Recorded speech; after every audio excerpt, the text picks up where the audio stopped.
Hi, everybody. Welcome to a new episode of Follow Your Passion. Let me introduce my guest of today. Her name is Jme Thomas. Jme is the founder of Motley Zoo Animal Rescue. And as the name implies, she and her team rescues dogs and cats and other pets to ensure animals wouldn't fall through the cracks, to provide someone to care for them when there's no one else. Started in 2009, Motley Zoo Animal Rescue has been that someone for over 3,800 animals, many of them needing extensive and expensive medical support. In 2014, Jme also started her Rockstar treatment services, consisting of dog daycare and training. Besides being grassroots, starting from nothing, Motley Zoo Animal Rescue is unlike any other rescue organization out there. They've been a leader in the industry simply because they did what they believed was right, even when it was never done before. Welcome, Jme. Thank you. Thanks so much for having me. Yeah. So could you share the story how you decided to start Motley Zoo Animal Rescue? Yes. So it started when I never had a dog growing up, and I got a dog as an adult right when I got married. And she was a little quirky and didn't really like other dogs, but she had come from a foster-based system. And so I said to this person who'd been watching her, I was like, you watch this dog for 6 weeks and then you just give her away? I could never do that. And I always laugh about that now. But so when I got her home, I saw she didn't really like other dogs, and she was actually downright like crazy with my mother-in-law's dog. And I looked at it like a puzzle, and I thought, I can fix this. I can help her be a real dog.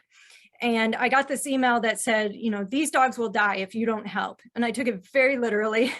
And I said to my husband, can we please foster a dog? And he's like, are you crazy? Have you met our dog? And I was like, I think we can make it work. And he was like, you can't keep the dog. And I was like, I don't want to keep the dog. I just want to help our dog, and I want to save this dog's life. And he said, okay, well, we can try it once. So we tried it, and it worked. And I cried like a baby when I gave the dog away.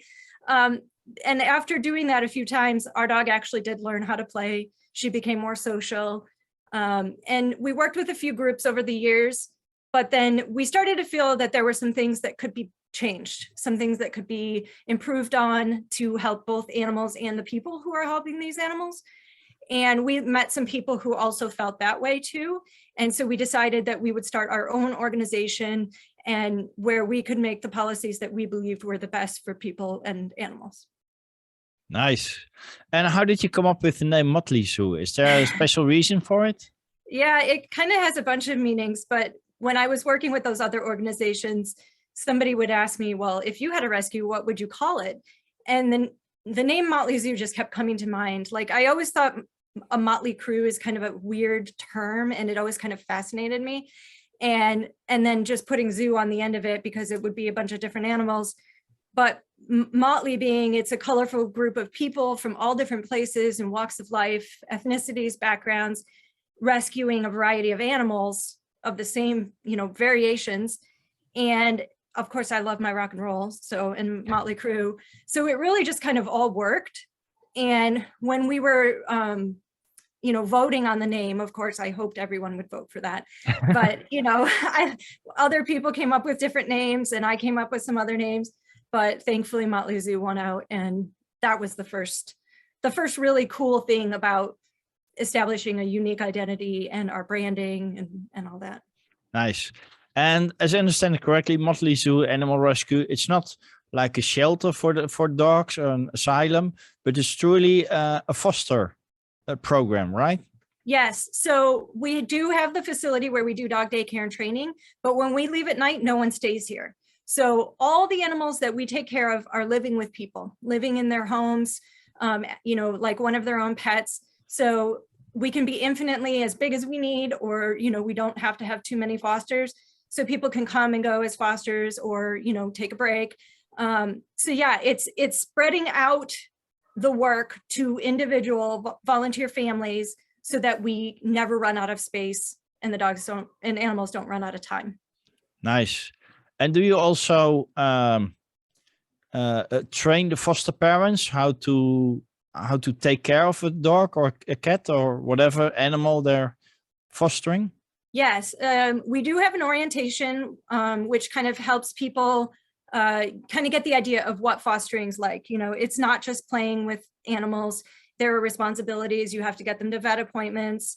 You need to make them available when we have potential adopters ready. So sometimes that's bringing them to events, or you know, just being available for an adoption meeting. So we have to kind of, you know, find a meeting of the minds of what people want or expect, and then what we need for the animals.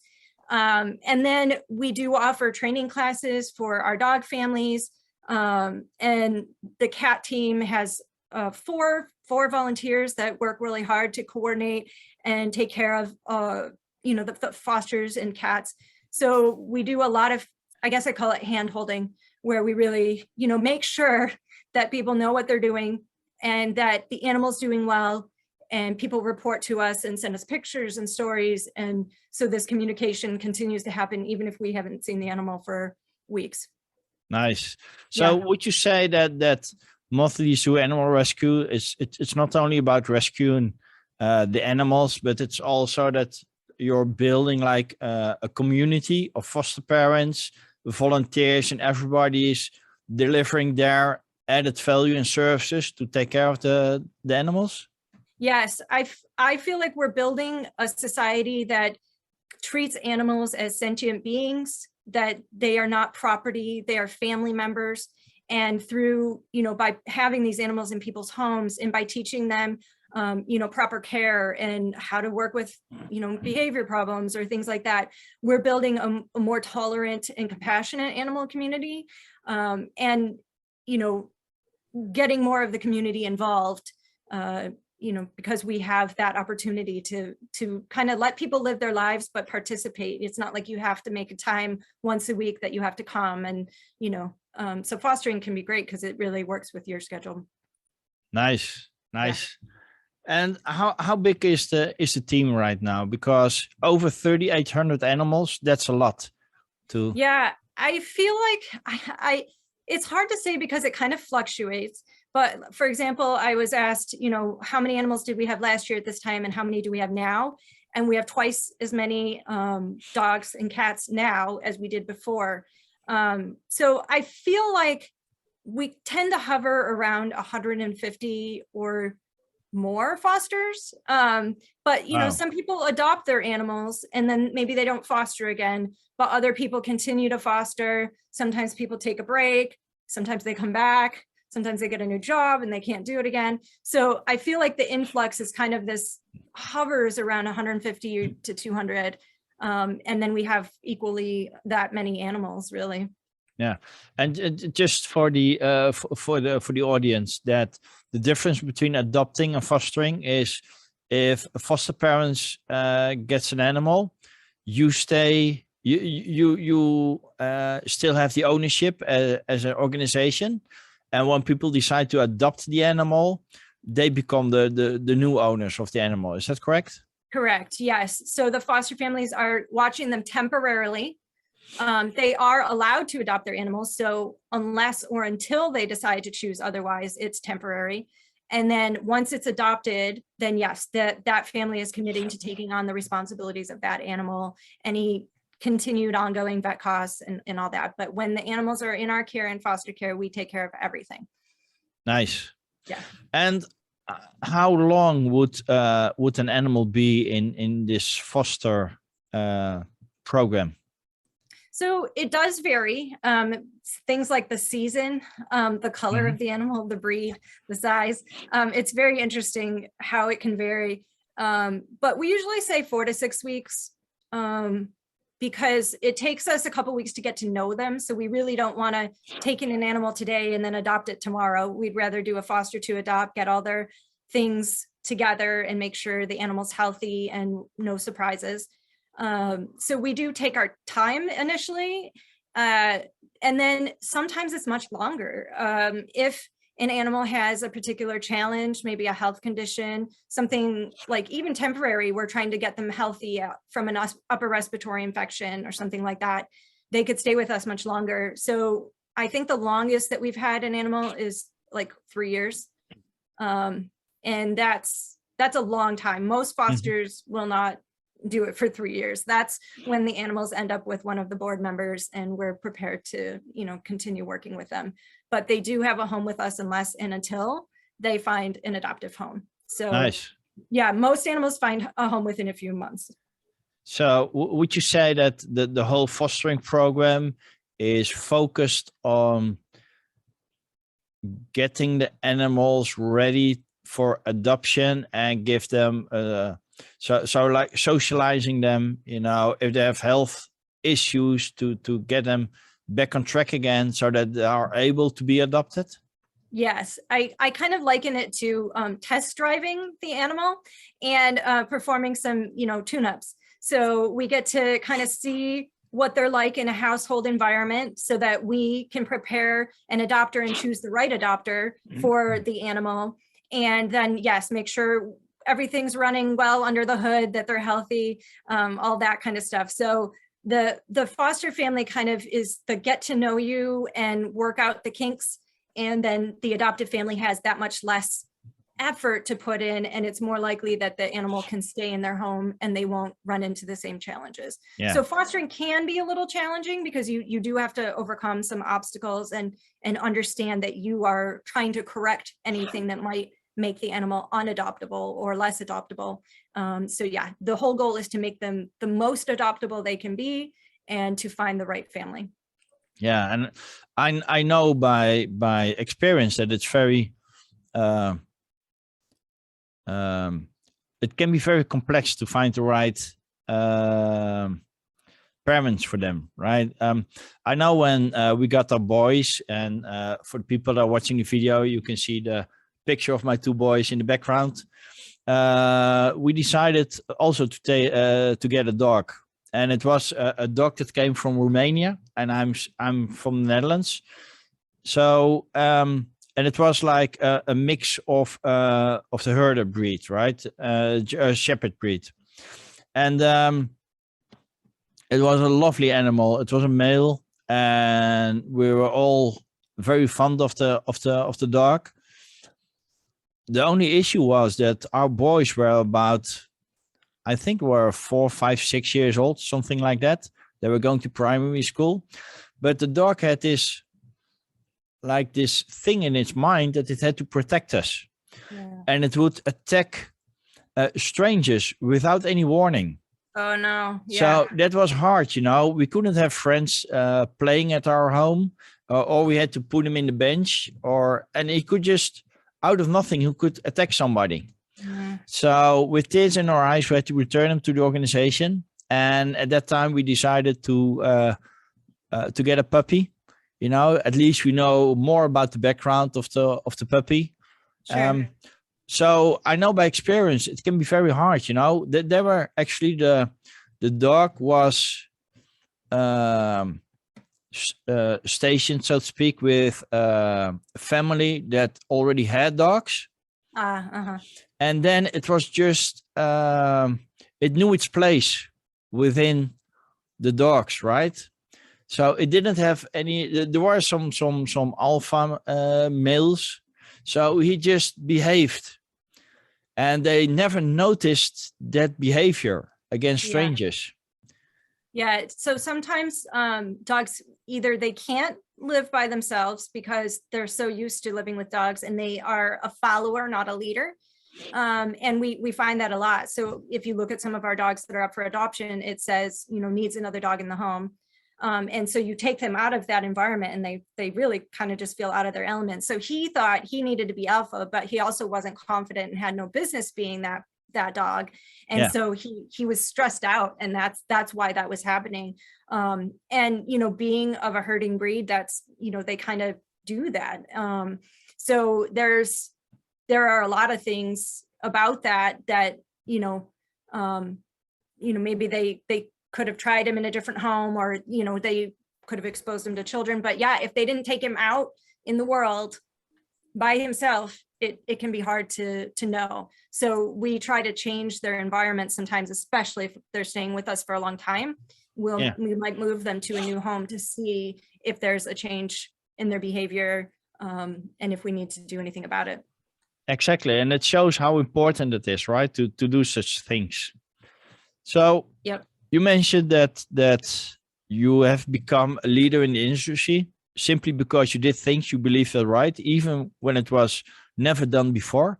Could you give an example of something that you did that just felt was right, even though the other organizations never done it before? Yes, I think being not using guilt manipulation or that sadness, and instead trying to be a positive force, empowering people.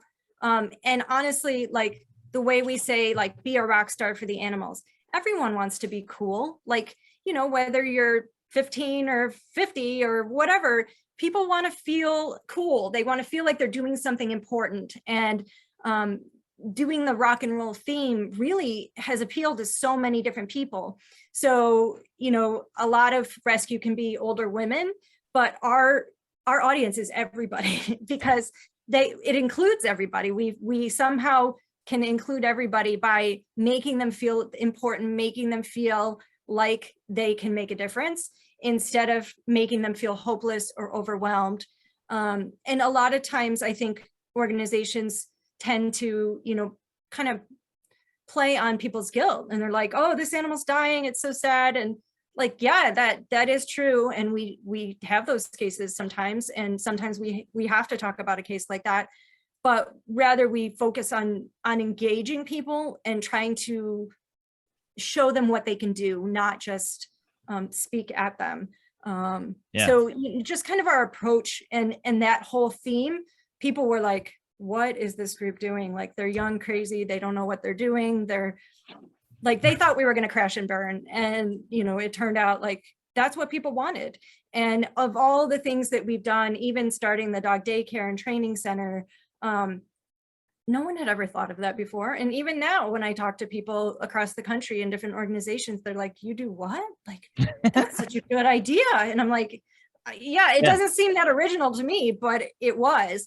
So we're just not afraid to try things. And actually, I think the best example of this is how we take the animals to meet musicians and celebrities when they come to town. So we had a group of animals, a group of kittens, and we named them after mine and my husband's favorite band called Rancid. It's a punk band. And I had a dream that I brought the kittens to the backstage, and I asked the band if they would take pictures with the kittens and help them find homes. And they were like, this is so great, so cool. And when I woke up, I was laughing, and I was telling my husband, and I'm like, it was so fun. And, they were so nice. And then I just stopped laughing, and I was like, I'm going to do that. And he's like, what? And he's like, you're going to take kittens to a concert. And I was like, yes, I'm going to go to the back door. I'm going to bring the kittens, and it's going to go just like my dream. And that's exactly what happened. I just went there, and they thought it was great. They took pictures. I spent like 45 minutes with them, which is like an eternity in rockstar time. Yeah. And they invited us on the guest list. And, I just wasn't afraid to go for that weird thing. And people really hadn't done that before. And so then my husband's like, well, Snoop Dogg is coming and Slayer, and let's see what you can do with that. And I was like, okay, I'm up for the challenge. And so we just did that. We just kept going to these shows, bringing animals and being like, hey, do you want to meet these adoptable animals and help them find homes? And now it's a thing that a lot of organizations do, but no one had really done it until we tried it. And, a lot of people wouldn't have had the courage to do that, or, I don't know, it just would have been a silly idea. But I'm one of those people that's like, sure, I'll just try it. I'm not afraid of failing or looking stupid or anything like that. Like, you never know. So, yeah, well, it's, I think it's also, if you look at what one of the biggest fears of people is speaking in public, right? And I think that has a lot to do with the mindset, because people are afraid what people think of them, right? Right. Yeah. If they're on stage, what will people think of me? How will I do the things I'm supposed to do, right? And that's when they become nervous. But as a public speaker, you should always remember, it's not about you, right? It's about the service you deliver, the value you add to the audience. So it's all about them. And that's exactly the mindset I hear you're sharing with me and with the audience as well, that it's not about you. right? You're not going to this punk band because you want to feel important. You know, you just want those kittens to be adopted, and anything that helps, that's a benefit. That's a plus, right? Yeah, and I'm not So afraid to pursue that for those animals. Like exactly. yeah. So yeah. And that's beautiful. You know, it's not about you. It's not about meeting those famous people. It's about getting those animals adopted, you know, give them a family. And that's why you do it. And that's probably also why it works, because the celebrities will see it's not about you. You know, you don't want to have a picture with the celebrities. You want pictures of the celebrities with the animals. Mm-hmm. And I Yeah, guess yeah. a lot of them never had that before, you know, and it's for them, it doesn't cost them anything, just a few minutes of their lives, you know, and they can actually make an impact with it. So it's a win-win situation for everybody. Yeah, and they, you know, a lot of times if they do have pets, many don't, but if they do, they really miss their pets. And so this is like, we're doing them a service of bringing them this comfort and this joy when they're stressed out. And I mean, you can see that sometimes they come off the road and they're in a terrible mood. They see puppies and kittens and their face lights up, and these big burly men, and they're like, oh, look at the little kitty. Yeah, And yeah. I mean, we see a side of these people that no one sees because we have this thing that just makes them happy. And so yeah, we're doing them a service, and then they are making an impact every time they share that on their, you know, whatever social or whatever. It really makes a difference. And even if people can't adopt that kitten because they live in Europe, we tell them, go find an animal at your shelter, go foster an animal near you. Like, you can still help, even if it's not this animal. Yeah. So did you also, did your business change, or did the pandemic, the lockdown had a big impact on your organization? It did, especially because before the pandemic, daycare was a big revenue stream for us. So people going to work and school, they bring their dogs here, we watch them for the day, they pick them up on their way home. When everybody stayed home from work, nobody needed babysitting anymore. I mean, Yeah. dog daycare is so much more than babysitting. It is socialization for your dog. It's like school and work for your dog. It's a benefit. They're learning something when they go there, but that's not how a lot of people see it. And so all of a sudden, you know, this thing that was helping us raise so much money and helping pay our wages and pay our overhead, all of a sudden we had nothing. And there were so few animals coming, and some people were just bringing them because they felt bad that they didn't want us to go under or whatever. And people were very absorbed in their worlds. They were not donating. If they were, it was humanitarian things, you know, like they were trying to, you know, unite people, but animals were not very much on the radar, unless it came to getting a new dog. And now people were home and they were like, now I have time to do this. Unfortunately, that doesn't mean they invested that time in training those dogs or socializing them. Yeah. But yeah, so we were like, what could we do that makes a difference? And what we saw was the people that were applying to come to daycare were actually all these new puppies that people had gotten.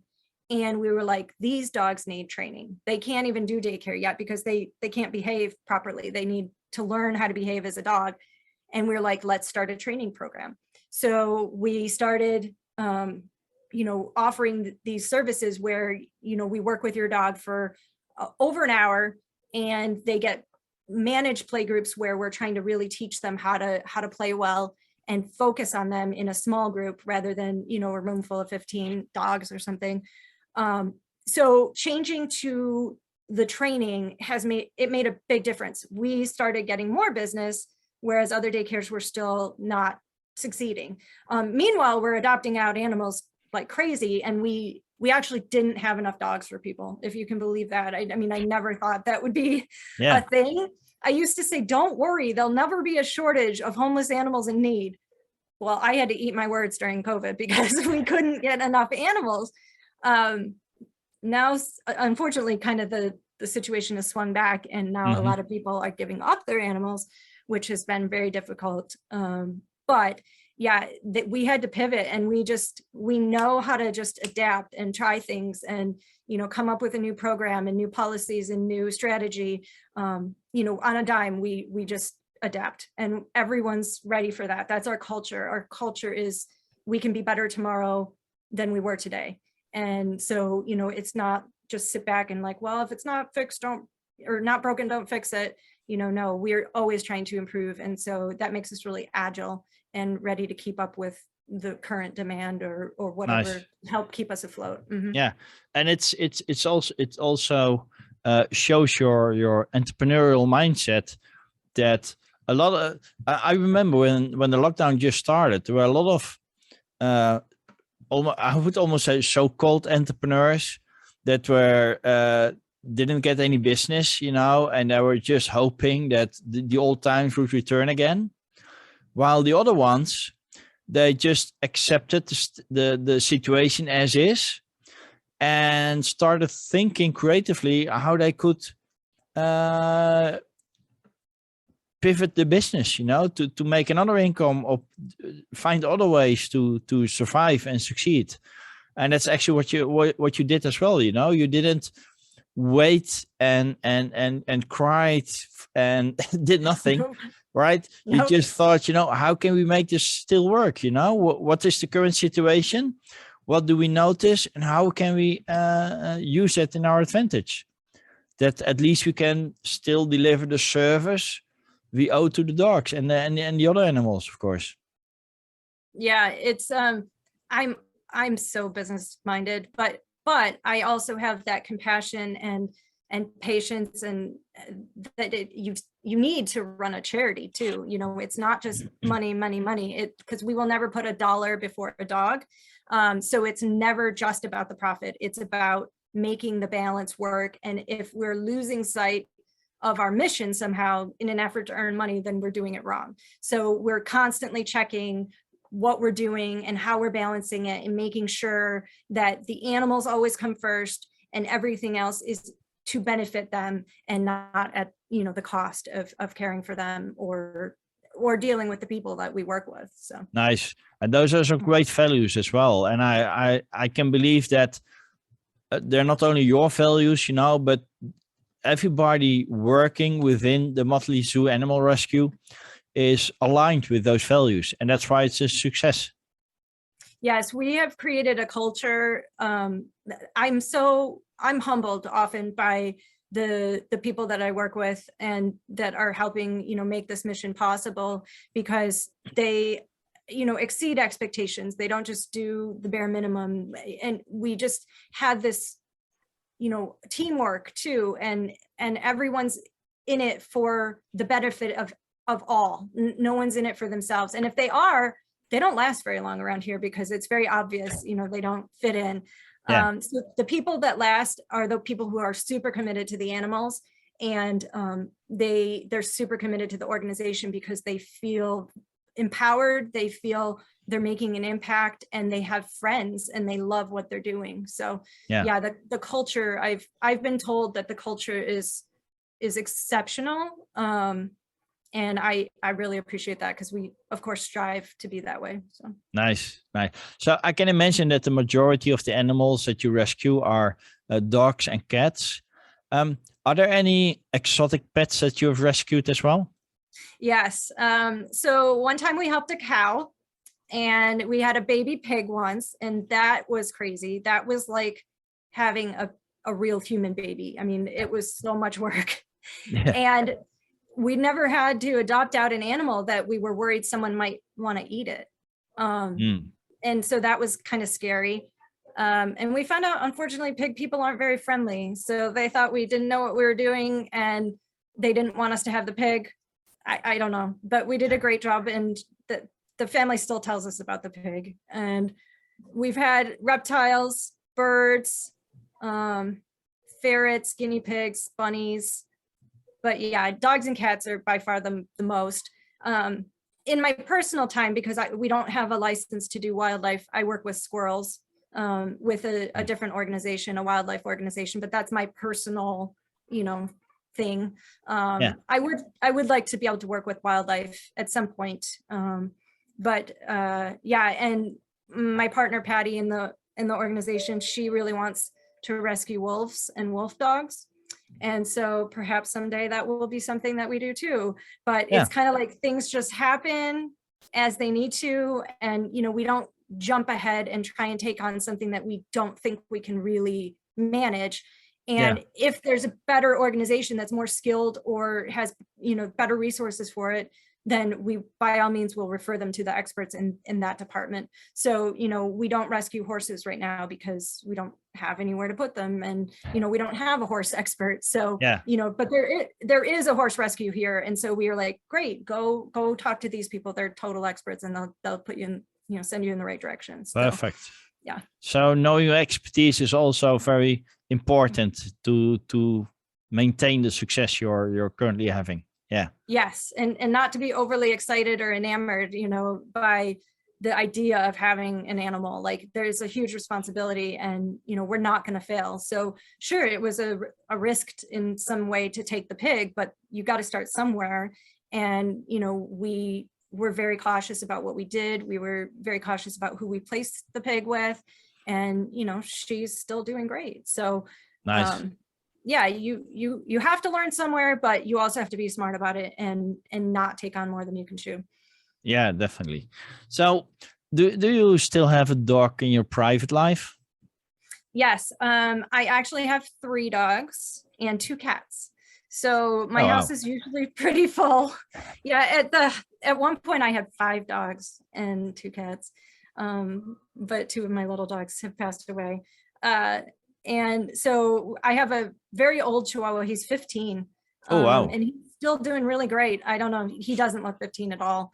And then during the pandemic, we fostered 2 puppies, a small one and a big one. And we normally didn't foster big dogs, but I fell in love with this foster dog, and we ended up adopting them. So within a few weeks, we adopted 2 dogs at the same time. But the younger one, the smaller one acts much like a puppy, but the bigger one, he's always acted like he's like 10 years old. So he's just super chill, even as a puppy. But yeah, that's my speed. My speed is chill, like a lot of energy. It's hard when I have a foster dog that doesn't kind of fit my vibe at home. Nice. And yeah, so puppies are usually not for me because they are so much work, and they're too much for me. Yeah. But everybody else wants to foster puppies, so I'm fine. I'll take the old grumpy biting dog, and I'll work with them. Perfect. So. And how does your spouse feel about the Motley Zoo Animal Rescue? Yes, because so it was a bit reluctant when you wanted to foster your first dog. Well, but, yes, because he just worried we'd end up collecting animals, and I had to promise that I would not keep that dog, and I had to keep that promise. And I kept that in my mind. I'm just watching this dog, kind of like pet sitting, until someone comes along. And so it wasn't my dog, it was someone else's dog, and I just didn't know who it was or when they would come. And that was important. That was part of it, was, you know, committing to giving the animal up. And but my husband actually grew up with dogs, and so he knew a lot more about dogs than I did. And the second dog we fostered, like, it worked out the first time, so he said we could do it again. And actually he was surprised, because he's like, how did you make them get along? And I was like, I don't know, I just tried to think like a dog. And, you know, it turns out I can think like a dog. And the second dog, though, that we fostered was very challenging, and I was ready to call it. And I was like, I can't do this. This dog scares me. I don't know how to deal with it. And he's like, well, if we quit, that dog is going to die. And I was like, I don't know what to do. I'm at my limit. This is beyond my capacity. And he's like, well, I'll kind of take the lead here. And so, you know, he took kind of over to taking care of her, and we got a trainer. I started to understand what her issues were. And once I understood that, and finally we found her a good home, I was like, well, I can do anything now. So I just felt like, you know, it was a big hurdle, and some people would have stopped, but for me, it only made me more determined. And from there, it was just foster and foster and foster. And sometimes we need a break, and sometimes we'll take a break, and we still go on vacations, and we still do things. But, you know, my husband loves animals just as much. And that's really important because rescue can actually cause a lot of divorces. If you have a spouse that doesn't care as much about the animals or doesn't understand why you care so much about the animals, it can cause divorce. And we did not do this before we got married. So I'm very lucky that he is just as passionate. It's just not his full-time thing like it is mine. So it's his hobby, his spare time, and it's my full-time thing. But he, he's very committed and he will always help out. Nice. And it's great to have a supporting spouse indeed, and I think it's not only with what you're doing, but I guess it's also for many other businesses as well. If you don't get the support from your spouse, it's so much harder to become a success and to persevere, when things get rough, so to speak. So yeah, I think we're all blessed that we have a supporting spouse indeed. So yeah, I mean, I talk to people that they can't even talk to their spouse about what happened that day or what was bothering them or, some situation, whereas I can go home and I can just tell my husband everything and we can sometimes cry about it, sometimes laugh about it. And, but I know he understands and he cares how I feel. Yeah. I would be so lost if I couldn't share that with somebody. So yeah, it is so important. Yeah, perfect. I'm having a great time, Jme. I'm afraid we could talk for hours on this subject. I think so too. Yeah. If there's any tip or little piece of wisdom you could share with the audience, what would it be? Well, I think, you should follow your passions. You should, if something really speaks to you, pursue it. But don't forget that there are practical things too. You have to, if you want to start something, you need a business plan, you need to be smart about your money, you need to plan, you need to do things. So, I mean, even though this is a charity and it's very much an emotional thing, you still have to see it as a business and you still have to make a bottom line. And so, I think remembering to keep a balance between your emotions and practicality and your emotions and logic and your emotions and funding, it's very hard to do. And especially when you're dealing with, these pathetic little animals that are sick and they're dying. I mean, it can be hard to do, but I say go for it because I've pursued, if I wanted to do something, I've done it. And it's made me really happy, but it's also been a challenge. If you take the road that no one does, like you're going to be fighting and beating back the bushes the whole way there. And, my husband's always like, you picked the tough road. and I did, but that challenge, that personal challenge and overcoming those things is what is so rewarding. And makes me feel like my life matters. I know that I matter. Maybe people won't remember me when I die and I don't really care, but I'll know that I made a difference. And I think that's what people lack so often. They never find anything that speaks to them, that makes them feel useful and important to others. Nice. Great advice indeed, Jme.